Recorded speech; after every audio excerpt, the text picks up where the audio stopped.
Eu sou Antônio Andrade, especialista em fisioterapia e terapia intensiva, e o tema de hoje é gasometria arterial. O que eu preciso saber para atuar com segurança na UTI. É algo simples? Não. Entender a gasometria e definir a intervenção é algo que você tem que ter o conhecimento para avaliar o caso concreto e, a partir daí, definir a intervenção. Abordando o que é a gasometria. Por que eu tenho que abordar o que é a gasometria? Porque a gasometria não é o que define a ventilação mecânica. A gasometria não é o que vai dizer o que você tem que fazer com a ventilação mecânica. A gasometria é um teste.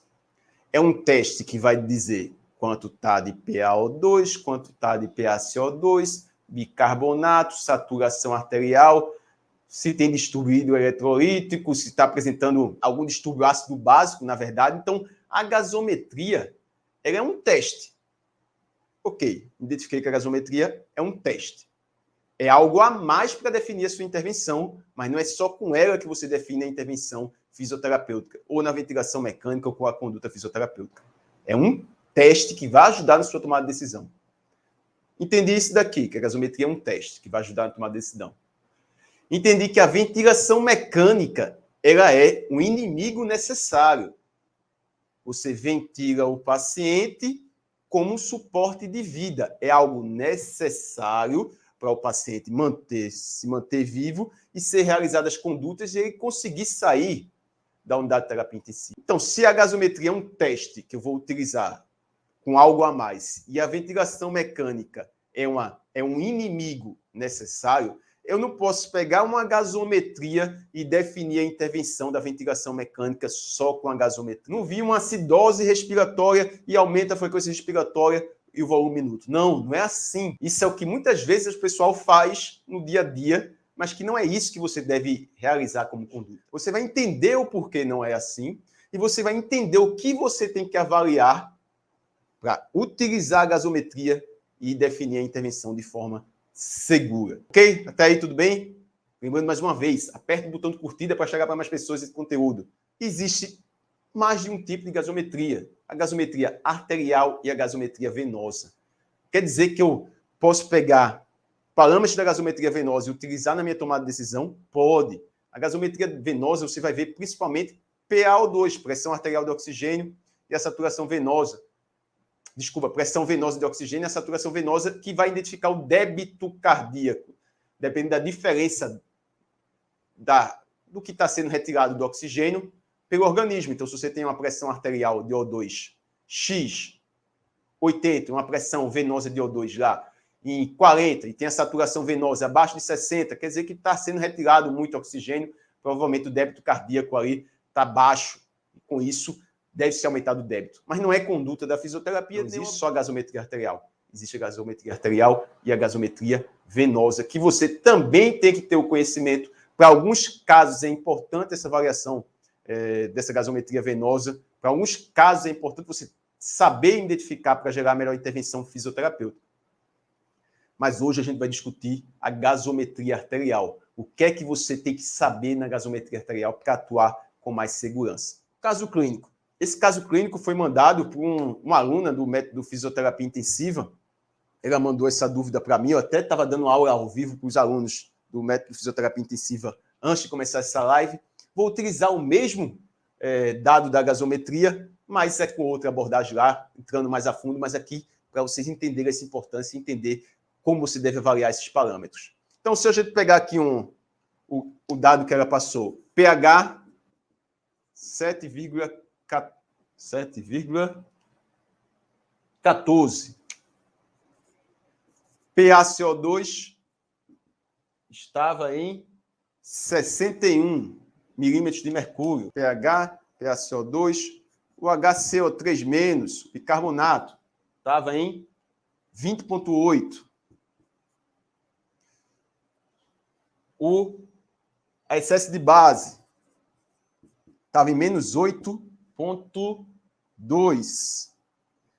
A saturação arterial de O2 estava 99%. Lactato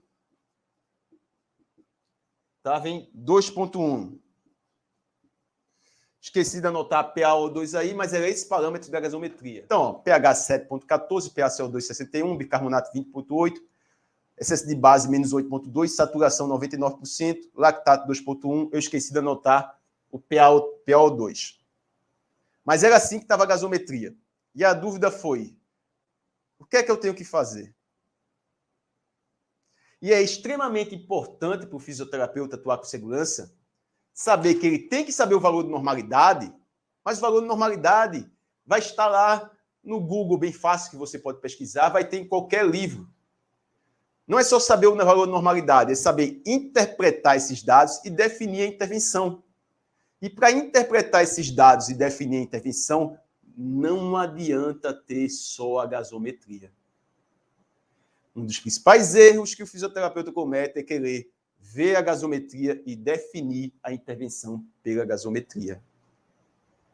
Isso não pode acontecer.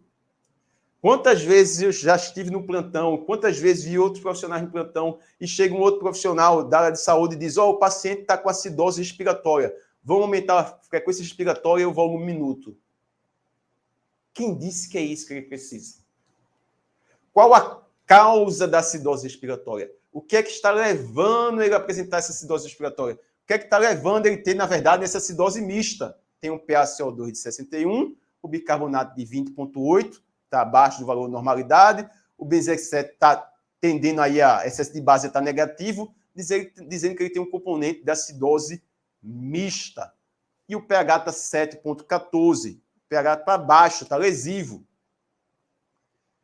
Mas para definir a intervenção, se eu olho só a gasometria, chegar aqui, aumenta a frequência respiratória, aumenta o volume corrente. Não, mas tem que ter todos os dados. É extremamente importante você entender que é com todos os dados que você vai definir essa intervenção. A gente vai resolver esse caso aqui. Vocês vão ver que a gente vai resolver esse caso e terminou sendo simples a resolução do caso. Terminou sendo resolvido rapidamente o caso clínico com ajustes simples da ventilação mecânica. Mas aí eu perguntei, vamos ver o processo de tomar decisão. O que causou a internação na UTI? O que é que está apresentando os sinais vitais? Como é que está a monitorização gráfica? Mande foto da ventilação. O que é que você está vendo aí no parâmetro do ventilador? Quanto é o volume corrente predito? Qual é o peso predito para esse paciente? É a partir desse momento que você tem todos os dados que aí eu vou avaliar a gasometria. Por quê? Porque se eu tenho um paciente que está com 4 ml por quilo predito,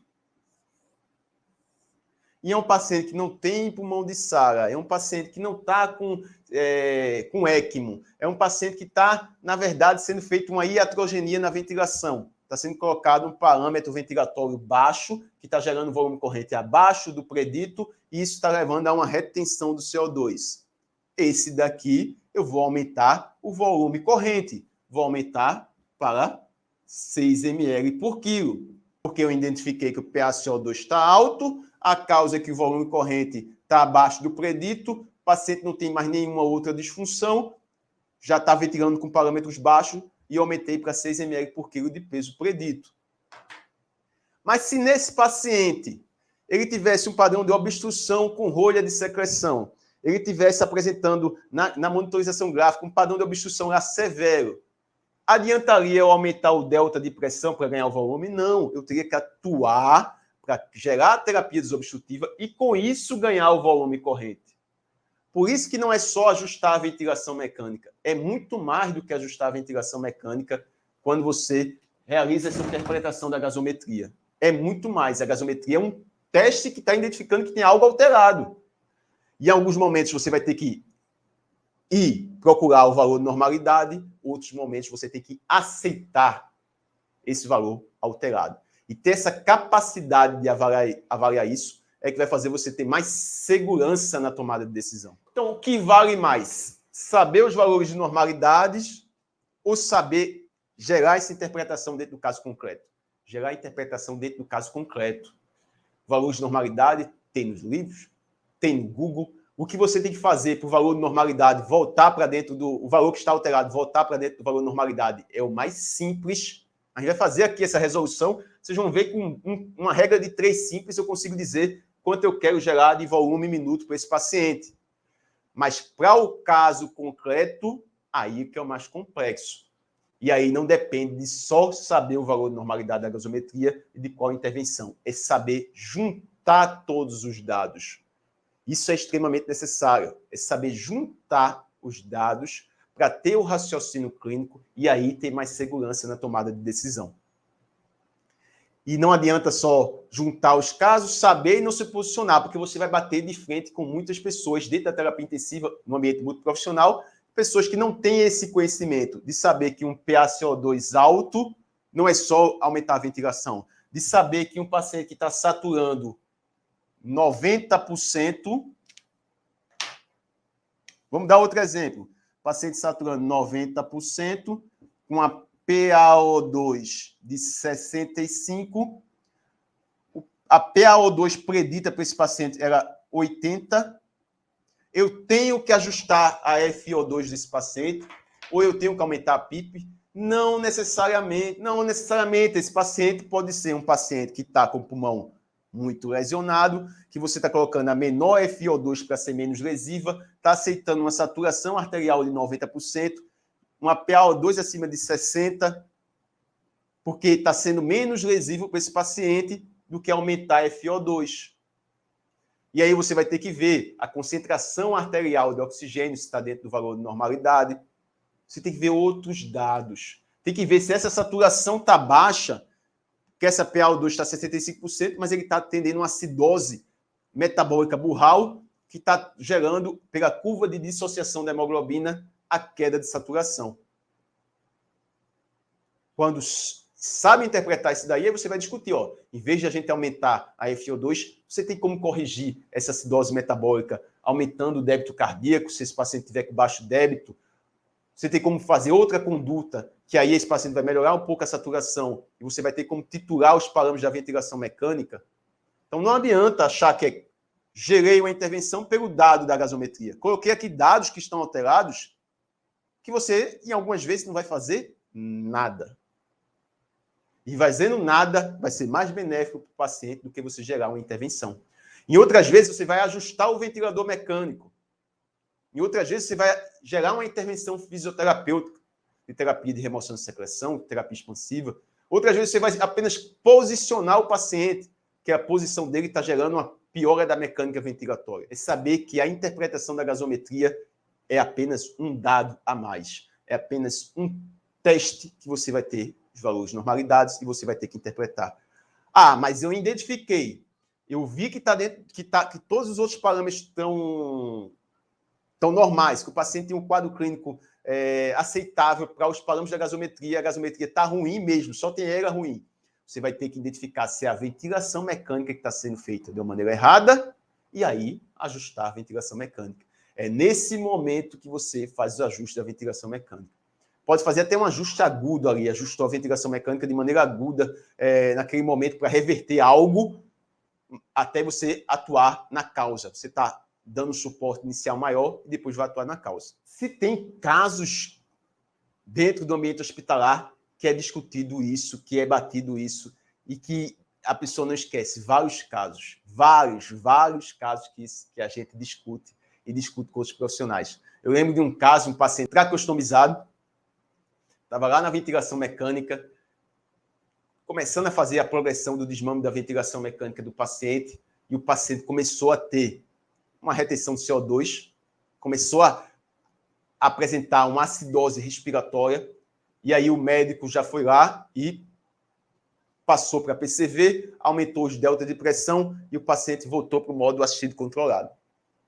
E aí me chamaram depois, que eu não estava lá na hora do leito do paciente, disseram, esse paciente voltou para o modo PCV, ele foi discutir comigo, porque o paciente estava tendendo com acidose respiratória, eu voltei a PCV. Eu disse, mas vamos ver qual é a causa. Não, mas o paciente estava com acidose, tinha que aumentar o volume corrente. Mas qual é a causa? Cheguei lá no paciente, o paciente estava com um padrão de obstrução burral lá no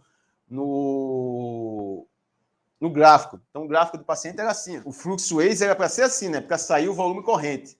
E o que estava acontecendo? Estava como se fosse batendo. Pá, pá, pá, pá, pá, pá.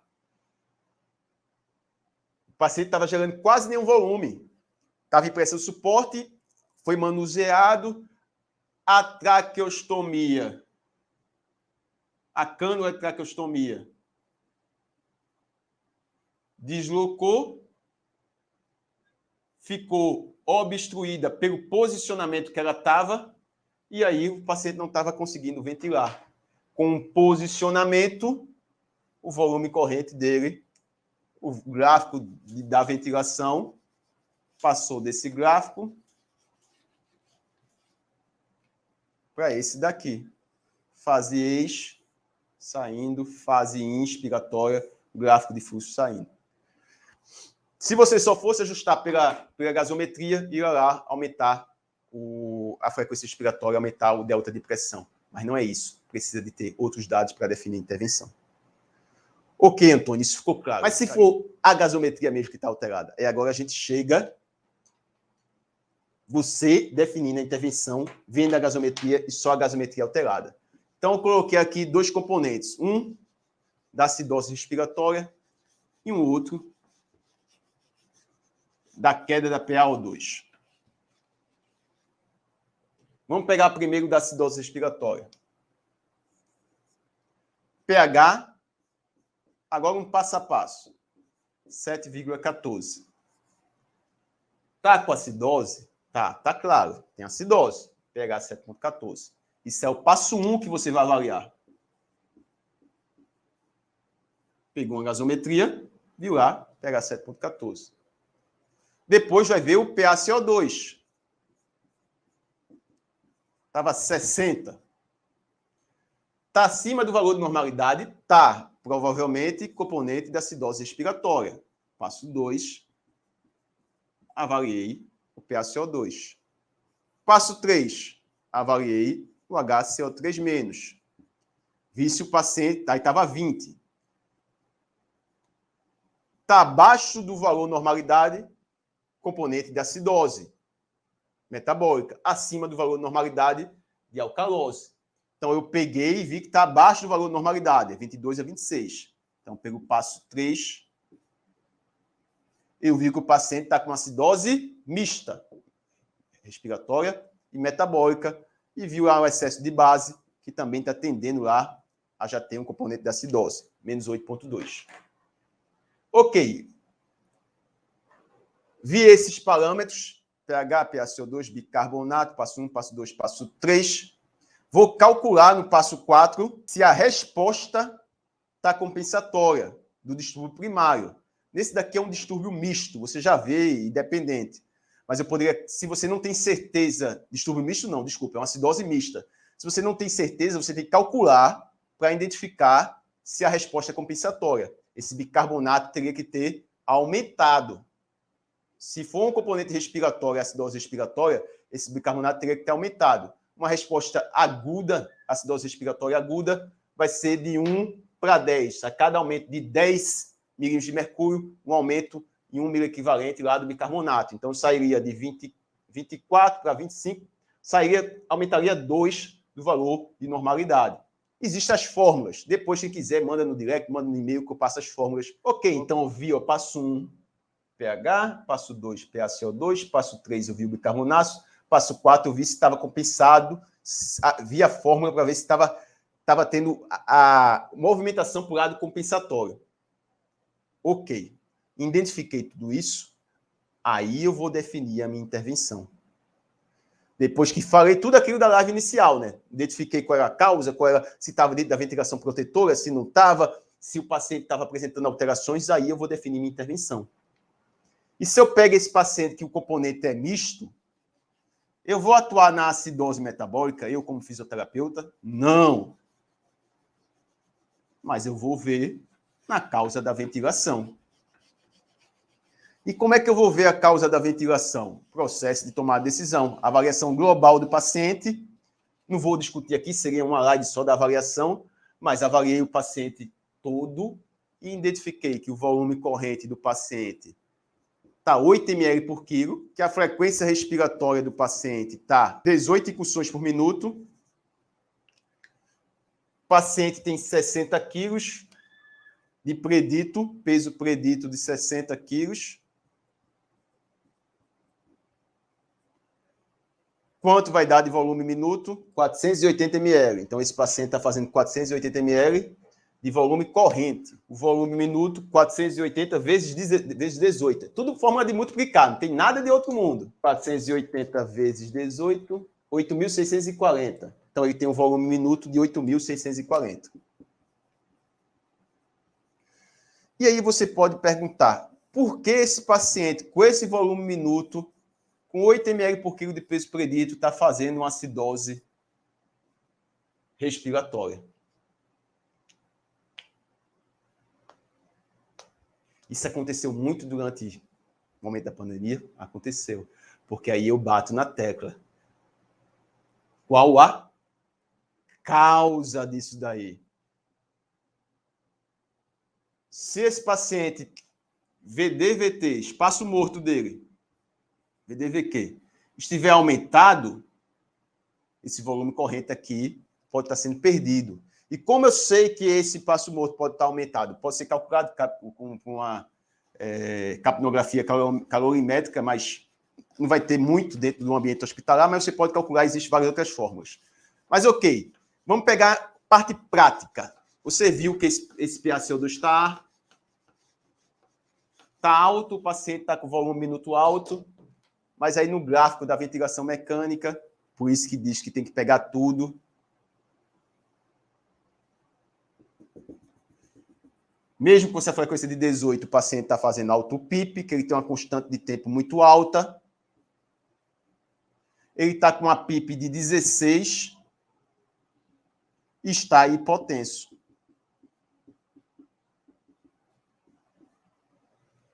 Ele não está tendo, ele está tendo espaço morto aumentado por essas alterações de parâmetros gasométricos. Por que ele está com esse alto PIP? Porque o tempo expiratório dele foi deixado em 1,4. Vai adiantar eu mexer na frequência respiratória, eu ganhar em delta de pressão, para eu melhorar essa acidose respiratória? Não, o que é que eu teria que fazer? Reduzir o tempo expiratório para dar mais tempo para exalar, se manter... Aqui eu estava desenhando errado, né? Eu ia fazer assim, desculpa.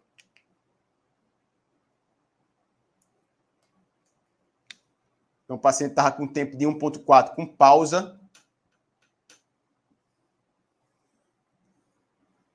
Eu reduziria o tempo expiratório para dar mais tempo expiratório e, com isso, ele tender a chegar a acabar com essa auto-PIP, ia gerar mais volume corrente. O volume corrente ia aumentar mesmo com o mesmo parâmetro de delta de pressão. Ia ver se essa PIP de 16 com hipotensão estava aceitável, se não ia ser reduzido a PIP. E aí, provavelmente, ia reduzir o espaço morto e o paciente ia melhorar dessa acidose, porque o que ele estava ventilando não era a ventilação alveolar. Ele chegava lá, mas não estava tendo troca, não estava tendo perfusão, porque por causa da auto-PIP, da hipotensão e da PIP alta. Ah, mas você chegou lá no paciente, o paciente não está lá com volume corrente de 8 ml por quilo de peso. Ele está com volume corrente de 4 ml por quilo de peso. Aí, vamos dizer que o volume corrente dele pelo peso predito, vou chutar aqui, não vou colocar o peso predito, estava 200 ml. O volume minuto, com a frequência que estava ajustada, estava 3.200 ml. E você pega a monitorização gráfica e vê o gráfico do paciente. Fluxo ins, fluxo expiratório chegando a zero. Tem tempo ainda para ganhar mais em frequência. Fluxo ins, fluxo ex. Esse paciente, eu posso aumentar o volume corrente e aumentar o volume minuto. Nesse paciente, eu vou atuar para corrigir isso, já que o volume corrente está abaixo do peso predito, está tendendo um volume minuto mais baixo. Esse paciente, se eu pensar lá no espaço morto dele, que é 1/3, né? Vai ser diferente de um paciente que está lá com 500 ml, que seria o predito para ele, 500 ml, um terço vai dar 180 ml. Estou chutando aqui, provavelmente nesse valor não. 180 ml, 500, um terço, vamos dizer que 160, 170 mais ou menos aqui. Ele está tendo só de ventilação alveolar 30 ml. Pô, confundi, Antônio. Calma. Você tem que entender que uma parte disso aqui é perdida, de espaço morto, que ele era para ter mais. O que é que eu tenho que ganhar? Tenho que ganhar em volume corrente. A ventilação está mantendo com delta, que eu consigo ganhar em delta, consigo ganhar em volume corrente. Eu vou calcular o volume corrente para definir a intervenção. Eu sei que eu fui bem profundo, tem gente que ainda não está nesse nível. Eu sei, mas dentro da live eu tenho que ir aprofundar um pouquinho em alguns momentos e outros nem tanto. E aí, se eu vir aqui que está 30 ml, 200 ml que eu estou fazendo, o que é que eu tenho que calcular? Quanto eu posso gerar de volume corrente e quanto eu posso ter de frequência respiratória. E aí, com a regra de 3 simples, consigo estimar quanto eu posso colocar de volume minuto. Estimar. Não é nada fixo, porque pode ter aumento do metabolismo, pode ter febre, pode ter alteração da mecânica. É estimar que você vai estimar. Regra de 3 simples, volume minuto inicial vezes o PaCO2 inicial, que está acontecendo, é igual ao volume minuto final vezes o PaCO2 final. Regra de 3 simples, passa aqui o PaCO2 para esse lado e vou inverter, vai dar volume minuto final é igual ao PaCO2 inicial vezes o volume minuto inicial dividido pelo PaCO2 final. Quanto você quer de PaCO2? Colocou nessa regra de 3, você vai ter, você já tem o valor da gasometria, PaCO2 está em 60, você já tem o valor do volume minuto, 3.200 ml, você já tem o valor do PaCO2 que você quer, quero chegar em 40. Você vai ter o valor do volume minuto final. Lembrando que o volume minuto final é igual à frequência respiratória vezes o volume corrente. E aí você tem que ver dentro do caso o que é que você pode ganhar. Se o paciente tiver com abaixo de 6 ml por quilo de peso predito, você vai aumentar um pouco esse volume corrente. Se o paciente já está com 6 ml por quilo de peso predito, já está dentro da ventilação protetora, você vai aumentar a frequência respiratória, observando se não vai gerar alto PIP.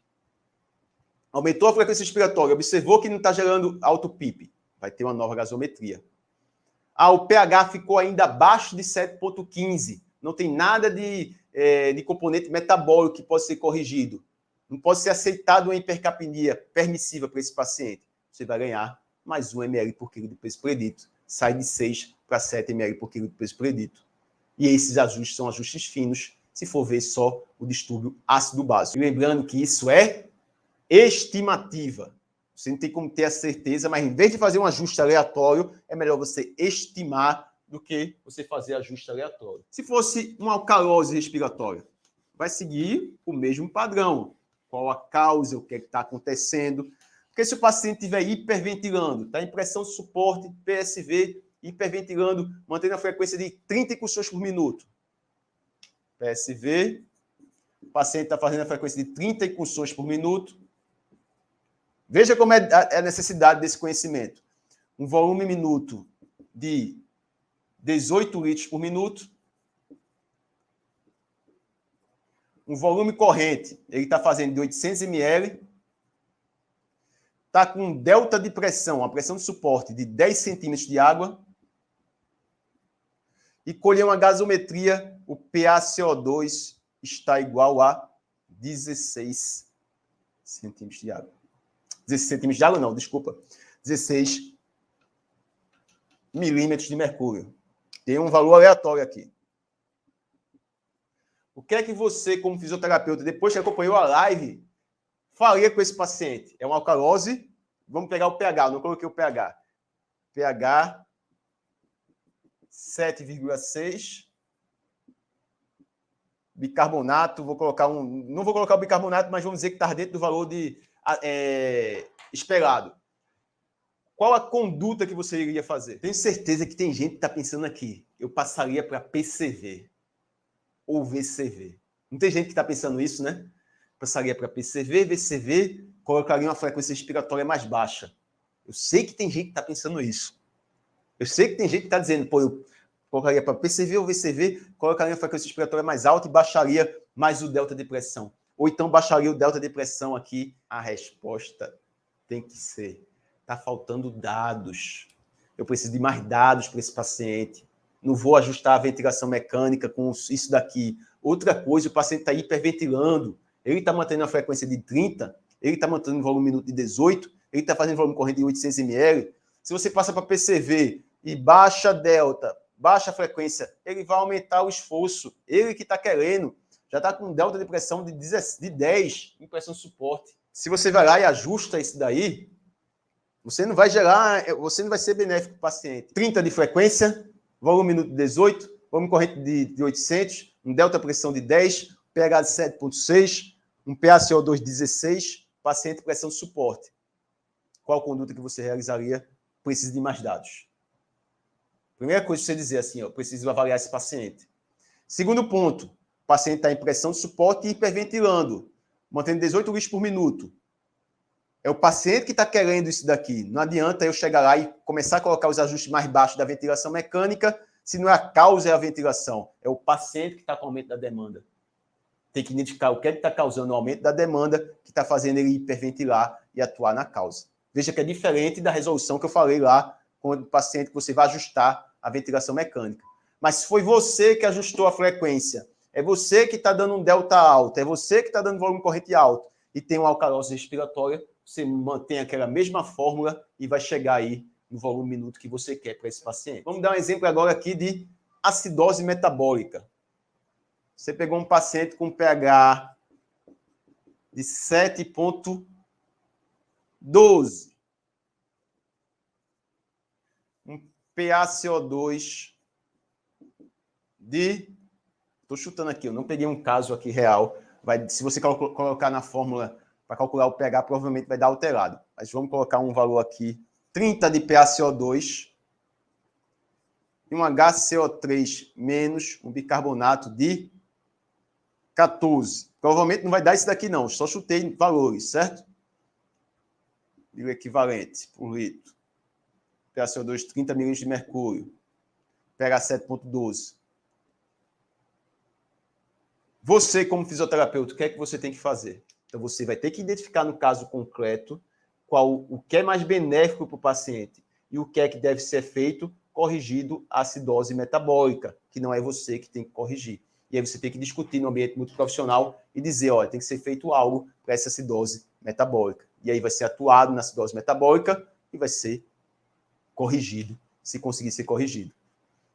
O que é que muitas vezes é feito? Aumentado mais delta, aumentado mais volume, sendo lesivo para o paciente. Lembra que a ventilação mecânica é um inimigo necessário, você não tem que ajustar a ventilação lá em cima para ser lesiva, então você vai ter que identificar para aquele caso concreto o que é que você vai ter que fazer com o paciente, o que vai ser mais benéfico para o paciente, sempre pegando todos os dados.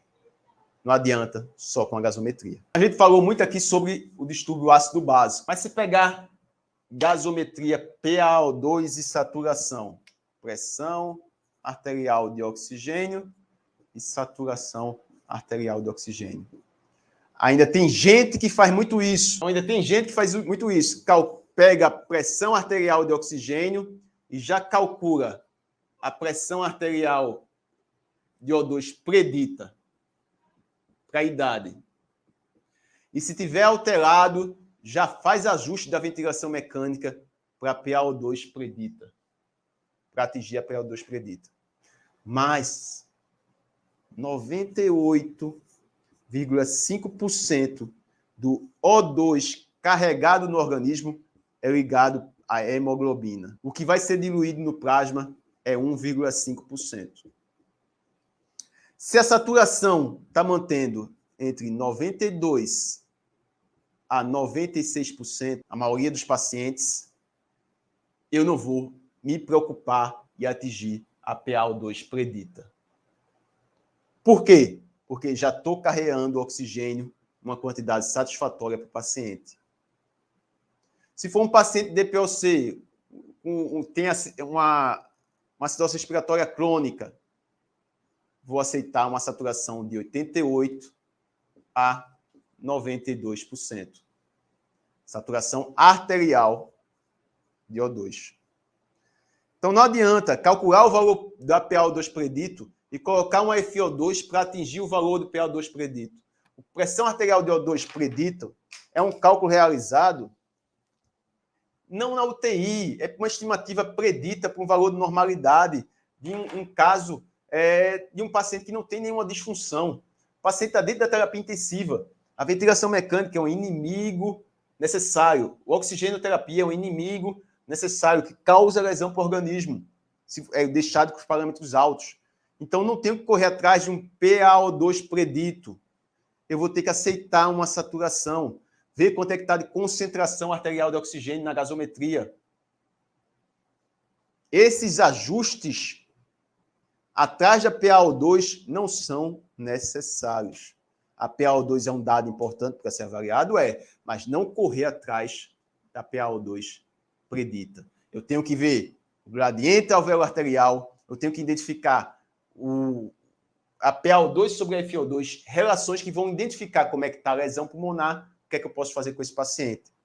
Então, se eu pego um paciente que tem um gradiente alvéolo arterial alterado, eu sei que eu tenho que dar mais pressão, tenho que expandir alvéolo.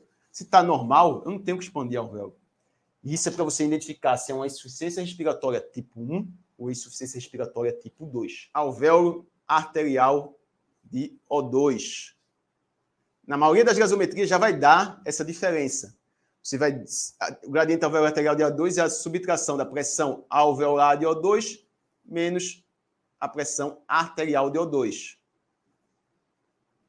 Quanto maior esse gradiente, quer dizer que está mais difícil do oxigênio sair de dentro do alvéolo para o capilar. Quanto maior o gradiente alvéolo arterial de O2, quer dizer que o oxigênio está mais difícil de sair de dentro do alvéolo para o capilar.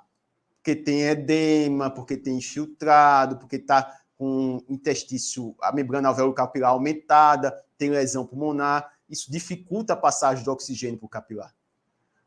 Mas eu posso ter uma pressão arterial de O2 reduzida porque não está chegando O2 no alvéolo. Então, se a barreira alvéolo capilar pode estar normal. Pode estar normal aqui, ó.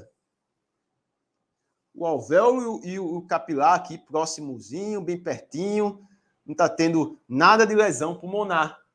Mas se eu tenho um déficit de bomba, eu não consigo gerar volume, eu tive uma lesão, traumatismo raquimedular, ali em C3, o diafragma não está contraindo direito, não gera volume dentro do alvéolo, o que é que vai acontecer?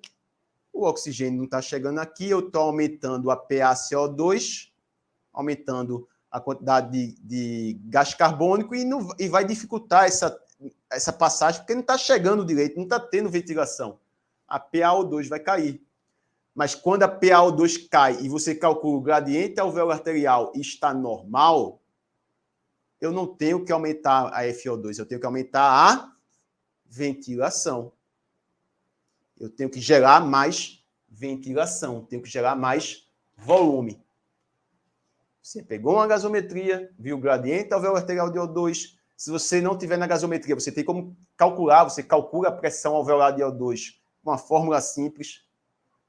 Pressão barométrica vezes a FiO2 menos PaCO2 sobre o coeficiente de difusão. Então, você tem o valor desse gradiente alvéolo arterial e isso vai facilitar a sua intervenção fisioterapêutica.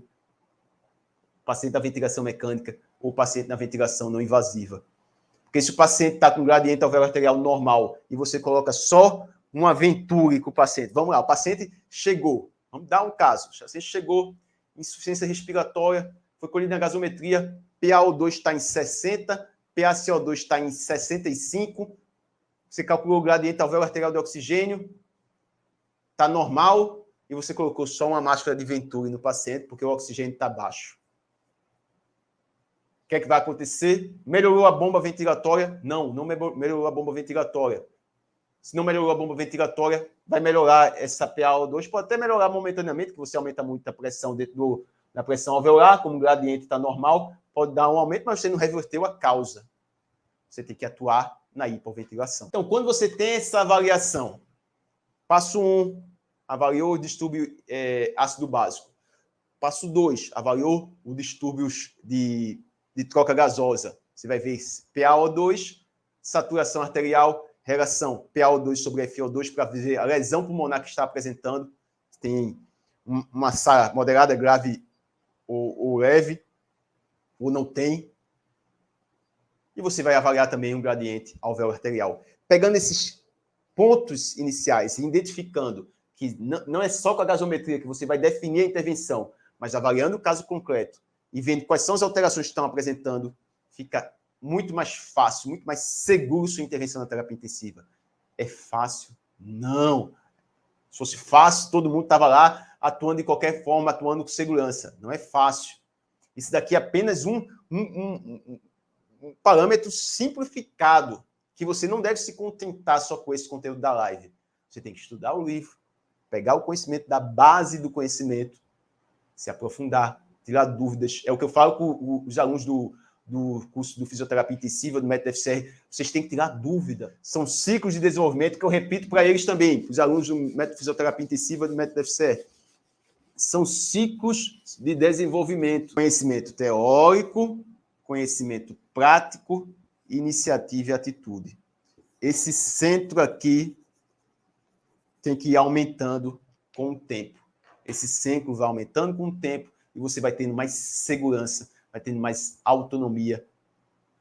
Cada dia isso vai ficando mais simples. Nunca vai ficar fácil. Você sempre vai ter que estudar, sempre vai ter que correr atrás. Mas vai ficando mais simples e você vai tendo mais segurança para definir uma intervenção numa intercorrência ou intervenção num caso mais simples.